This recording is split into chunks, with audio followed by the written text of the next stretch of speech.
తిరుమల శ్రీవారిని మాజీ న్యాయమూర్తి జస్టిస్ ఈశ్వరయ్య దర్శించుకున్నారు. ఈ ఉదయం స్వామివారి సేవలో పాల్గొని ఆయన మొక్కులు చెల్లించుకున్నారు. దర్శన అనంతరం రంగనాయకుల మండపంలో వేద పండితులు వేద ఆశీర్వచనం అందించగా ఆలయ అధికారులు శ్రీవారి తీర్థ ప్రసాదాలు అందజేసి పట్టు వస్త్రంతో సత్కరించారు.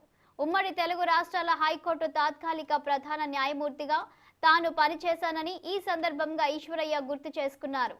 అలాగే తిరుపతి, చిత్తూరు జిల్లా పోర్టుఫోలియో న్యాయమూర్తిగా ఉన్నానని తెలిపారు. తిరుమలలో అధికార వికేంద్రీకరణ జరగాలని ఈవోనే అన్ని పనులు చేయలేడని అభిప్రాయపడ్డారు.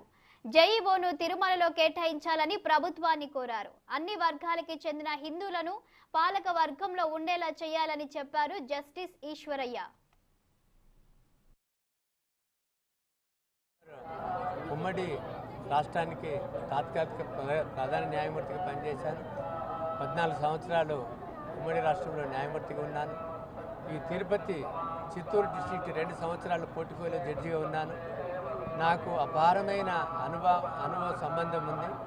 ఇక్కడ చూసినట్లయితే నేను ప్రభుత్వాన్ని తప్పుపట్టను, కానీ ఇక్కడ పాలక వర్గాన్ని, ఇక్కడ ఉన్న అధిపతిని మాత్రము నేను కొంతవరకు విమర్శించక తప్పదు. ఎందుకంటే ఈవో పైన కింద అందరికి ఈవో ఉంటాడు. ఒక జేఈఓ తిరుమలలో లేడు.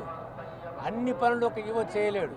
కాబట్టి ఈ అధికార వికేంద్రీకరణ చేసి ఒక జేఈఓగా చేయాలి. తర్వాత మనకు హిందువులు అంటే ఎస్సీలు, ఎస్టీలు, బీసీలు, బ్రాహ్మణ్, బనియా, క్షత్రియులు అందరూ హిందువులే. కాబట్టి అన్ని వర్గాల వారు కూడా ప్రాతినిధ్యము ఈ యొక్క పాలక వర్గంలో ఉండాలి. ఈ యొక్క మన దేవస్థానం ఎంప్లాయీస్లో ఉండాలా. ఒక జేఈఓ లేనందువల్ల ఒక ఈవో ఏం చేయగలుగుతాడు?